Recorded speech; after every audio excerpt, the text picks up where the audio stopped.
कमजोरी क्या है? हम परेशान हो जाते हैं। संसार में देखो तो परेशान, परमार्थ की तरफ देखो तो हम परेशान हो। ये हमारा आदत स्वभाव बन गया परेशान होना। थोड़ा सा धैर्यवान बनो, गंभीर बनो।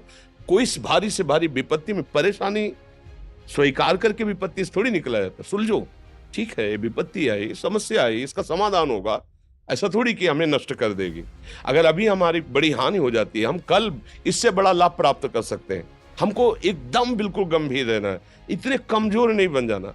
अब वो गए तो क्या होगा, अब वो वस्तु गई तो क्या, पद गया तो क्या होगा। प्रयास किया था, ये पद मिला था, इससे बड़ा पद प्राप्त करूंगा, मैं इससे बड़ा महान बनूंगा। ठीक है, एक बार गिर गया, गलती हो गई, दंड भोगूंगा, फिर इससे ज्यादा संयम में रहूंगा। बिल्कुल मतलब एकदम फ्रेश दिमाग रखना चाहिए। और अपने लोग क्या है, जरा सी बात में एकदम पछड़ा कर लेते हैं, एकदम कमजोर हो जाते हैं। ये बिल्कुल ठीक नहीं है। हम जीवन भर की यात्रा की बात कह रहे हैं, भारी से भारी कष्ट में भी मुस्कुराना, तो हमें बल मिला है, हमें भगवान की कृपा का दर्शन हुआ है, हमें उनका दुलार दिखाई दिया है। अगर ऐसे तो भाग जाते, फिर परमार्थ में थोड़ी चलना होता है।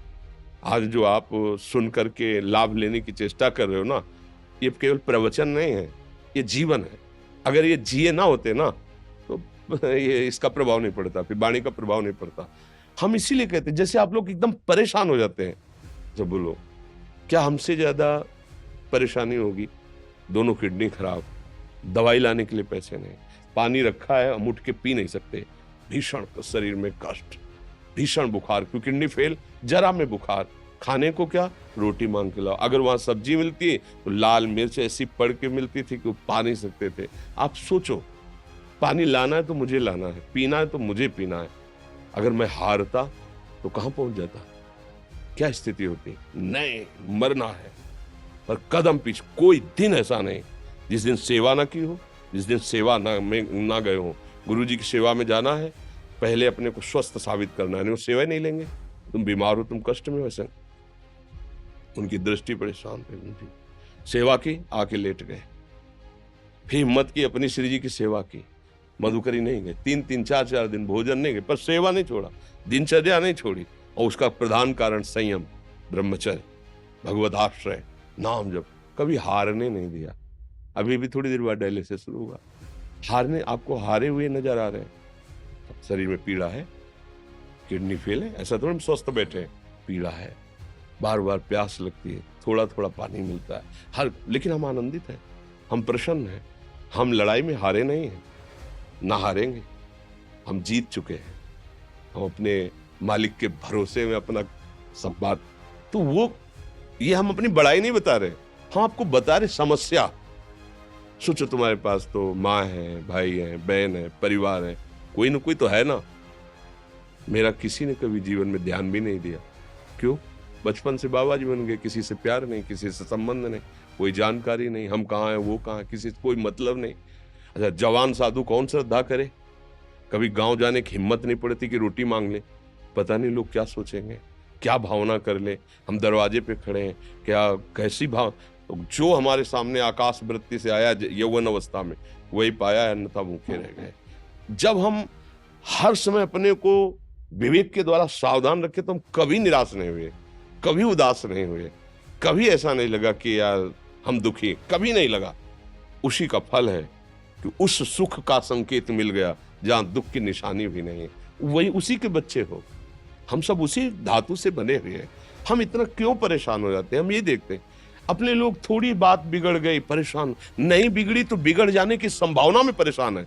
आज सुख है, लेकिन कल सुख छिन जाएगा तो हम आज के सुख में सुखी ना होकर कल के दुख की आने की संभावना में हम भयभीत हो। मतलब क्या हमारी सोच रह गई? हमको इतना बलवान बनना है कि सुख और दुख दोनों हमको छू न सके। भारी से भारी सुख की व्यवस्था है तो अहंकार नहीं, हर्षित होकर किसी का अपमान न करे कि हम धनी, हम पदाधिकारी, अमुक। भारी से भारी दुख आया तो हमें किसी के सहयोग की जरूरत नहीं, हम फिर अपने कदम बढ़ाएंगे, हम फिर जुड़ी हुई अपनी भावनाओं को सजाएंगे। मस्त जीवन एकदम। तुम अविनाशी के बच्चे हो। शेर का बच्चा भेड़ों के बीच में फंसकर म्यों म्यों बोल रहा है, बस अगर दहाड़ना सीख जाए तो कोई भी उसे परास्त नहीं कर सकता। ऐसे भगवद अंश, तू प्रपंच में फंसकर अपने को इतना दीन क्यों देख रहा है? तू ऐसा है, कि भगवान के दिव्यास्त्र में भी ताकत नहीं तेरे को मार सके। तू अविनाशी का अविनाशी बच्चा है। विनाशी भोगों को, विनाशी शरीर को मैं मान के इतना भयभीत, इतना दुख, ठीक नहीं। ये सबके लिए, केवल एक के लिए नहीं। आप समझो। आप लोग सोचते हैं हम गृहस्थ होकर भला ऐसी स्थिति कैसे? जनक जी सुखदेव जी के गुरु हैं और राजा हैं, महल है, रानियां हैं, नौकर है, चाकर। क्या सुखदेव जी जिनके शरीर में लंगोटी भी नहीं है, दिगंबर, परमहंस के गुरु हैं जनक जी जो राजा हैं। समझो। आप ऐसा ना सोचे कि हम नौकरी कर रहे हैं, हम संसार में, हम गृहस्थ हैं, हम आध्यात्मिक की ऊंचाई पर नहीं चढ़ सकते। नहीं, आप एक सरकारी नौकरी या आप किसानी या व्यापार करते हुए आप एक अध्यात्म की ऊंचाई में चढ़ सकते हैं। और अध्यात्म ही है जो तुम्हें इस माया के दुख सुख से ऊपर उठा सकता है। दूसरा, चाहे जितनी संपत्ति आ जाए, आप सुखी नहीं हो सकते। सब देख लो, आंख खोल के देख लो। अध्यात्म ही है जो तुम्हें हर कष्ट सहकर मुस्कुराकर जीने का रास्ता बता देगा कि आप आनंदित हो जाओगे। कुछ नहीं बिगड़ा। अध्यात्म है तो कुछ नहीं बिगड़ा, अध्यात्म नहीं है तो कुछ नहीं बना, कुछ हाथ नहीं लगने वाला।